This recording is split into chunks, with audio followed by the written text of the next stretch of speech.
সকল ব্যক্তি মুমিন না, কিন্তু আমরা এই নিচে যারা আছি প্রত্যেকটা ব্যক্তি সকল হয়েছে আমরা মুসলমান। যারা এই জবান দ্বারা বলেছেন লা ইলাহা ইল্লাল্লাহ মুহাম্মাদুর রাসূলুল্লাহ, যারা এই বাক্যটাকে জবান দ্বারা উচ্চারণ করেছে, অন্তরে বিশ্বাস করেছে, কিন্তু তারা হচ্ছে প্রত্যেকটা ব্যক্তি মুসলমান, মুমিন না।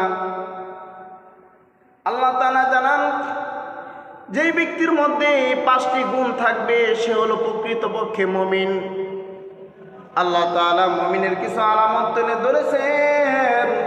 9 নম্বর পারা 16 নম্বর পৃষ্ঠা সূরাতুল আনফাল, আয়াত সংখ্যা হচ্ছে 2-3। আল্লাহ তাআলা জানান ইন্নামাল মুমিনুনা আল্লাযীনা ইযা